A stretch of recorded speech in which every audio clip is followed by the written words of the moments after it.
All right, so this is another bad movie review. This is going to be on Justice League, the theatrical version, the 2017 Justice League. It says directed by Zack Snyder, but it's really not. We got Joss Whedon there. It's just like a Frankenstein of both directors. Uh, I remember, right? Because a lot of people, me included, did not like Batman v Superman or Suicide Squad. I remember people being pretty positive to this movie when it came out. So that's why when Zack Snyder's Justice League came out, and I saw certain people just really shitting all over the theatrical version of Justice League to hype up Zack Snyder's version, I was like, okay, but I remember you. All right. And I remember. I remember the positive reviews. This movie is bad. So in this, we start off with Batman Bruce Wayne, right? Once again, played by Ben Affleck. He has seen in Lex Luthor's journals about the mother boxes and all the different things that are going to go on in this movie. So he stops some guy that's breaking into a place and stealing some stuff and holds him over a roof, and a parademon shows up.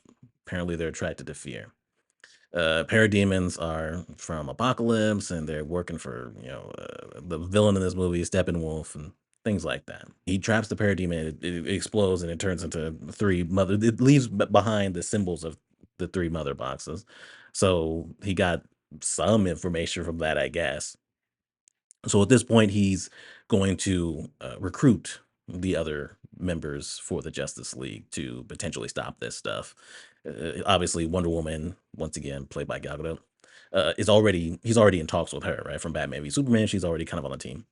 But he has to go get Aquaman, the Flash, and Cyborg. So he starts off with Aquaman.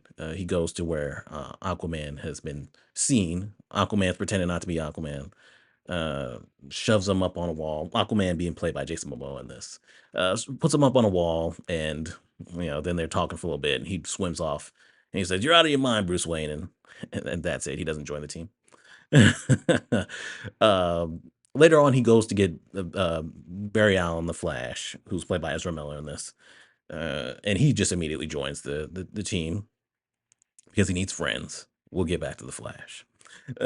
And they eventually make contact. It's mostly Wonder Woman with Cyborg, played by Ray Fisher in this. And he eventually joins the team too. Cyborg is way more important to this because he was put back together after his accident using one of the mother boxes. So he is directly tied to the plot. Steppenwolf, long, long time ago, uh, he came down with the mother boxes, try to unify them, basically like what he's doing now. And The Themyscirans, the human warriors, and the Atlanteans all came together to defeat. Also, a Green Lantern came together to defeat him and send him away, and the mother boxes were left behind. And so the mother boxes are hidden by the different groups. There's one mother box on Themyscira. Steppenwolf ends up going to get that one, and there's another mother box in Atlantis. He eventually goes to get that one, and then there's a mother box that the humans have given to man, and it was basically just buried in like a hole. Basically buried in a hole. It's ridiculous. Even though it was dumb to just put it in a hole, because of that, the mother box has just kind of gone around and things like that. So that's the main one that he really needs to find because that's the one that is not in a specified location. And so that's basically what he's doing. Like he finds out that the scientists, because obviously that last mother box was used on Cyborg. He finds out that the scientists were working, using it and working on Cyborg or whatever the hell they were doing other than that. And so he has the parademons kidnap those scientists to try to figure out where that mother box is. Cyborg actually has it, and they save those scientists. Whatever. They eventually get to the point where they're like, okay, this guy is too strong for us after they actually end up fighting him after they save those scientists. And they're like, you know what?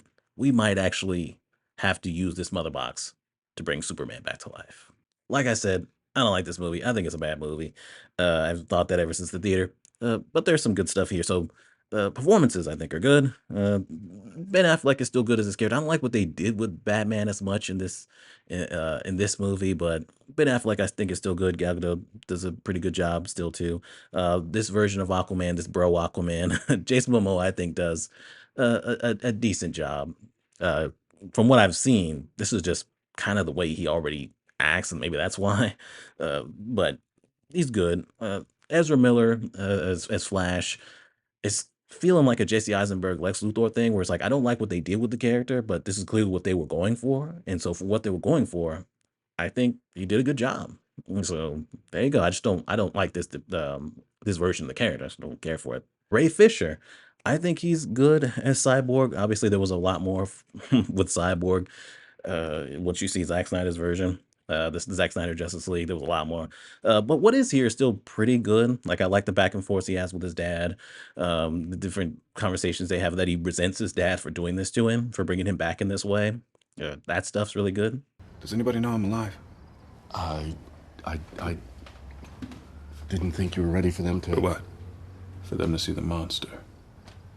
You are not a monster. It's weird that you thought I meant me. There are certain interactions with the team, even though this movie is filled with forced comedy that doesn't work, and I don't think they did a good enough job developing the team and all that. But there's some moments here and there, like I like that they came together to plan out whether they're going to bring back Superman or not. It's a very complicated thing. It's like, okay, should we bring him back because we need him, or do we find some other way because it'd be potentially even worse if we bring him back and he's going crazy or whatever, and he just starts killing people or what, you never know. Even Flash had a good line there where he's like, "Hey, if we bring him back, is it going to be like, yay, we brought him back, or is it going to be like Pet Cemetery, we brought him back?" And that's a good point. Wonder Woman being on the side of we shouldn't do this. It's wrong, and who knows how it's going to turn out. And Batman being like, this needs to be done.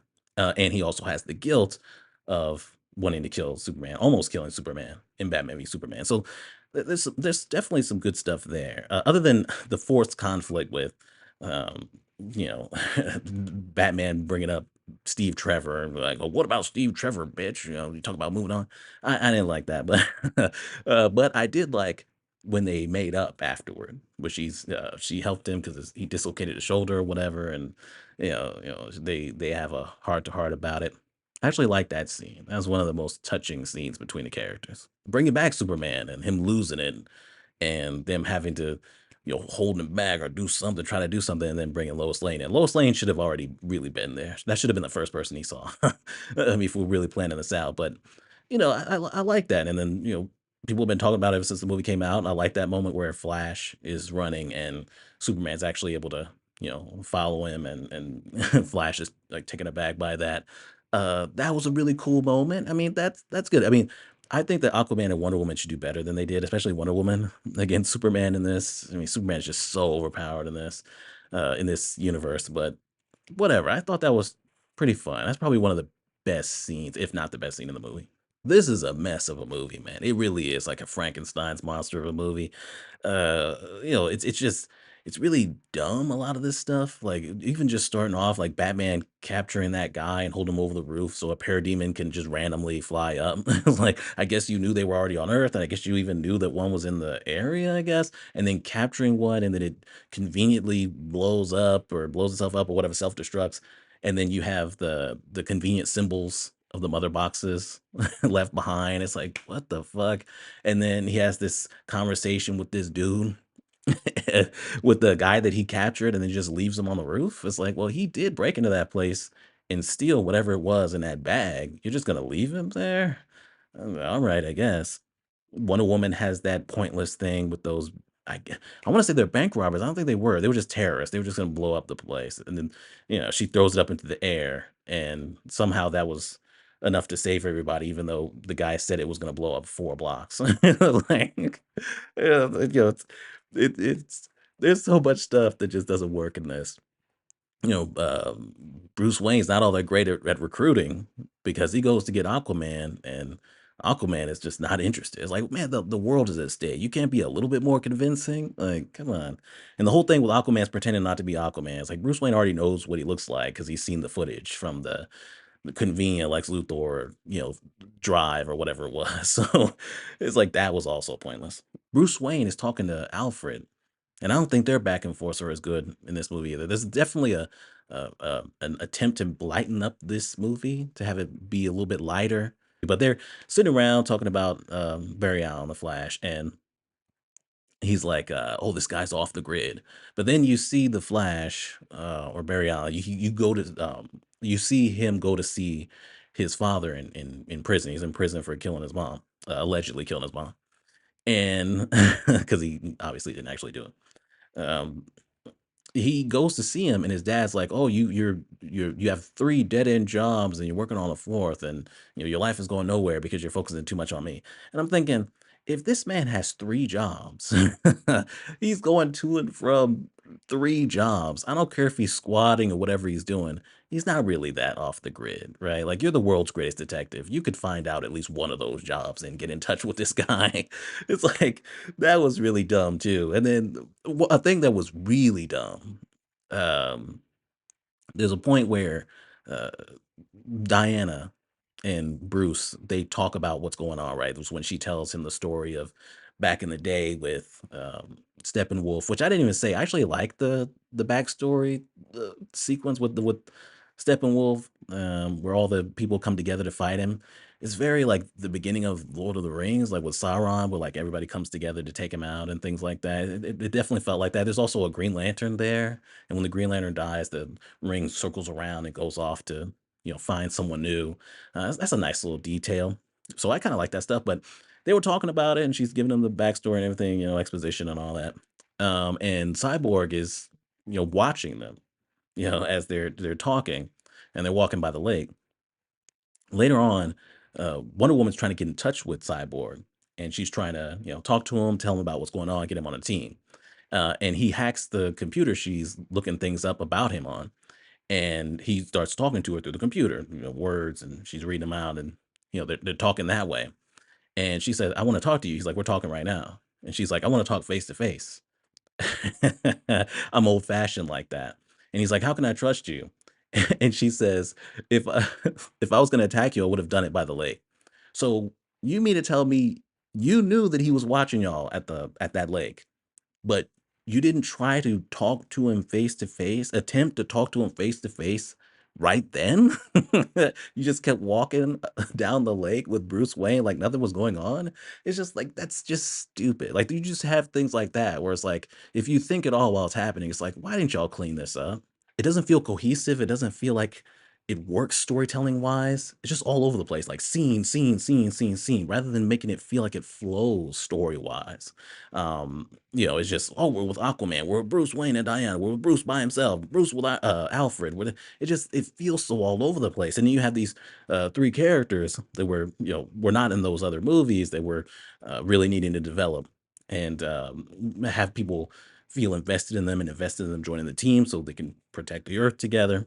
And they just don't do a good enough job with that. The dialogue is bad, and they have to force these God, throughout the whole movie, they need to force these jokes because that's a criticism of like Batman v Superman and Man of Steel. And so it's like we really gotta force these fucking jokes, and these jokes, most of them are terrible. This janitor's wife had some strong words for the aliens she says stole her man. My Howard is a good man. He's a provider. And these aliens are gonna probe him? The worst of that, and we can get on to him now. The worst of that is is Flash.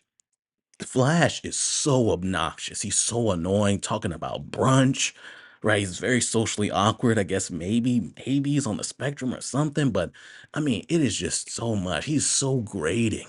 He's supposed to be funny. It's like you've already forced all this comedy in here. Why do you have a comedy relief character? It's like he's too fucking much. He's so obnoxious. He has something to say about fucking everything. He's got this awkward moment where he tries to fist bump Cyborg, and he's like, "Oh, sorry, racially charged." I mean, that awkward moment where he falls on top of Diana, and then he has to get off her real quick. That was unnecessary and forced and like unsettling. I mean, it's just he has something to say about everything, and he's never funny. He's never funny. He doesn't make me laugh not one time in this. and that's what he's there for. He's just constantly talking and talking and talking, and you're supposed to be endeared to him at least to a certain extent, but he's too much. He's too much. Like brunch. Like, what is brunch? You wait in line for an hour for essentially lunch. I mean, I don't know. That scene where Batman recruits him, like that will always just be a lesser scene, a lesser version of the scene from Captain America: Civil War, where Iron Man goes to get Spider-Man. It even plays out in a similar way. It's just like, ah, I didn't like that. I really don't like Flash in this. I really don't like Flash at all in this. I don't like the way he runs. It's all goofy and shit. And with the tone of the movie already not really working for me, with them trying to be lighter and things like that, and like being like the worst of the MCU when it comes to comedy and a kind of a lighthearted tone and things like that. Flash just makes it unbearable. It's unbearable, man. Awesome! As a bat signal, that's your... Oh, sorry. That's your signal. That means we have to go now. Yeah, that's what that means. That's so cool. Let's get on Lois Lane's ass for a little bit. So Lois Lane has just been declining for me with each one of these movies. But Lois Lane basically is here just to be sad for Superman. Everybody's fucking sad for Superman. Superman's completely different in this movie. Oh, he's hopeful. He's happy, smiling. Right? He gave an interview to some kid that has a podcast, and that's at the very beginning of the movie, and it starts off with that. And Henry Cavill had a mustache at that time, so they had to CGI it off. I believe he had it for Mission Impossible Fallout, and they had to CGI it off, and it looks fucking terrible. So those reshoots, you can notice those immediately. That shit is so bad. But yeah, we're trying to pretend like Superman was a good person, so it makes more sense that the world is so somber and sad as a result of his death. Um, but Lois Lane, that's basically what she's doing, is just sad about Superman. So when Superman gets brought back to life and they bring Lois Lane there, once again, his lip looks like shit when he tells Batman, "Do you bleed?" when he's like choking him, which was a hard line. Would have been good if his face wasn't distracting. But after he gets brought back, he goes to the Kent home, which the bank foreclosed on, but they go back there, and Lois Lane is just ready to go. It seems like, I mean, this is a dead man that was brought back to life. I mean, he's Kryptonian, but he may physically seem like he did before, but he was still dead, and he just went on a rampage before, not too long before that. So it's like, why are you all over him? She says he smells good. He was in a casket. It's like, man, she is thirsty as fuck. He said that you were the thirstiest young woman he ever met. Hungriest. Those two still have no chemistry whatsoever. No chemistry at all. And watching that scene, along with them having no chemistry, once again, his face looks like shit. Like, honestly, this is probably the worst it looks. He's like, "Yes, ma'am." Like, it's so bad. Superman didn't care about the people, didn't care about nobody, but Lois Lane, his mom, now all of a sudden he's hopeful Superman throughout this entire movie. And we got the phone footage, so they can't even be like, "Oh, he's a changed man after he was brought back to life." No, no, no. They have to retcon. It's like, it's so annoying, man. I fucking hate this version of Superman, and you're not gonna get goodwill from me now because you decide out of nowhere that he should be actual Superman, like a likable, hopeful Superman. I mean, it's largely just a mess of, getting the team together, and eventually they bring Superman back to life and things like that. So, but Superman flies off and things like that. So they have to go come up with their own plan. They've already fought Steppenwolf once to save the scientists or whatever. So, they've already taken him on once. They're gonna take him on again. Steppenwolf has gone to this area. I can't remember where it was at, but this area that had this like this power plant or whatever there. But there are people living there, and there's a real, like, a lot of focus on this family that lives there, and it's like, that's Joss Whedon all the way. Focusing on some random fucking family for no reason that just happens to be there while everything's going on. That's so Joss Whedon. But but they make this plan. Batman is going to do something. I know he has to lure the parademons away because he has this frequency that he can use to lure them in. Um, Batman is just so disappointing in this movie. He's so disappointing. In Batman v Superman, he took out those dudes in that warehouse. I'm like, oh shit. I guess maybe Ben Affleck's just not in the same shape or whatever. But he seems slow, right? He seems out of shape. He just doesn't seem like he can do this. The thing with Batman, in order for Batman to stand alongside these people with powers, Batman needs to be like more than a man, right? He needs to do things to where it's like that's a normal human being, right? He needs to be amazing in order for him to stand next to and even outdo these powerful people. And you don't get that from Batman here, right? Like they fly in to help him or jump in to help him against the parademons and things like that. And then he's using his gadgets here and there. But Batman, when they fight Steppenwolf earlier on, Batman takes like what 3 minutes to take out one parademon. He shoots his grappling hook up and then kicks it. And it's like I feel like Batman should just like the parademons are like pretty much fodder. Like he should be able to just take them out in an instant, right? And in this, it's mainly like if he uses a gadget or something. But I don't know. He's disappointing in this movie for me. But we have this big climax where Steppenwolf is terraforming the Earth because of unity and things. Like Steppenwolf isn't developed at all in this movie, and he's constantly saying "mother, mother" when he's talking about the mother boxes. That's never explained. There's only one mention of Darkseid, but not his larger role in all this. Yeah, Steppenwolf mentions his exile will end after he does the unity with all three boxes, but whatever. The idea is that Batman will, I guess, lure the parademons away, and Cyborg can get in there and pull the mother boxes separate, so the Unity won't. Well, the Unity will not be fully done, or at least will end. This whole sequence looks like shit. Turning the sky red and all this other stuff. And this is a good point, a good part of this video to say this movie just looks bad, right? Like they brightened it up and everything like that. It just doesn't work for this. It doesn't. And brightening it up really shows you how bad the CGI is. It is so fucking bad. It is so bad. Like looking at these things sprout up from the ground at the end, the fucking sky being all red or whatever. Cyborg looks like shit pretty much anytime he's not in that that like when when he doesn't have that sweater on and like the sweatpants, when it's just him and you see his like cybernetic form, the way he moves is really off and everything. Cyborg looks fucking terrible in this. Steppenwolf looks terrible. Pretty much everything just about looks bad in this. And if it wasn't so bright, as much as the muted colors gets to be too much with Zack Snyder, it would look better. And we saw with Zack Snyder's Justice League, that movie does look better than this. So yeah, it's just a mess of them fighting parademons. Superman flies in. He's basically taking care of Steppenwolf for the most part. Then he flies off to save some people, and Flash runs also to go save some people. So this is the exact opposite of Superman. Before he didn't care, people would be collateral damage, whatever. Here he's just stopping fighting Steppenwolf just to just leave and go save some people. It's like, okay, this is the exact opposite of the way he was before. Not really making sense based on the way you've already developed this character. But I guess that doesn't matter. They're able to pull the mother boxes separate. Superman beats the shit out of Steppenwolf. I don't like how you bring these characters together, and it's really just bringing them together just to have Superman come in and do most of the work. I just don't like that. I like when the team is cohesive and can work together. I feel like that's the point of a team. But whatever. It seemed like you mostly just needed Cyborg and Superman, and that's pretty much it. But whatever.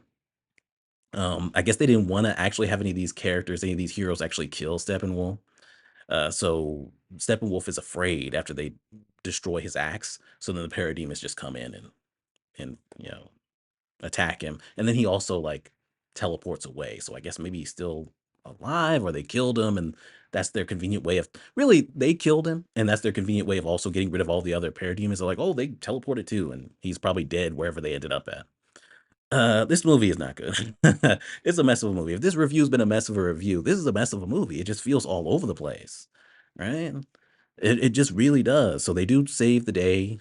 Somehow Superman's gonna go back to being Clark Kent. I don't know how you explain that, right? So Superman and Clark, he's only wearing glasses, not wearing a mask anyway. But Superman and Clark Kent both died around the same time. One of them dies, and then mysteriously the other one dies too. One of them comes back to life mysteriously. The other one, hey, is alive too. I don't know how he's gonna be able to deal with that. I don't know how he's gonna explain that. But yeah, we get a mid-credit scene, which would be cool with Flash racing Superman. But Superman's face is all fucked up. It's clearly a reshoot, and it looks fucking deformed and terrible. So that takes away from it. And then we get an end credit scene where Lex Luthor broke out of prison, and he's got Deathstroke there, and he's like, "Hey, we need a team of our own." We're never gonna see that team. So what the fuck ever. It's got some good moments here and there, and I I hate that first Suicide Squad movie and Batman v Superman more. So I'm giving this trash, which is the same thing I gave those, but this is at least a slightly better movie than those, I think. But anyway, yeah, that's Justice League 2017, the theatrical version. If you want to call it Justice League, fine. It's not even really Joss Whedon's movie. It's a Warner Brothers like mash of things to just like desperately maybe have people like this movie because people largely didn't like Batman v Superman and Suicide Squad. So yeah, there you go. That's it. It's trash. Subscribe, and we're done.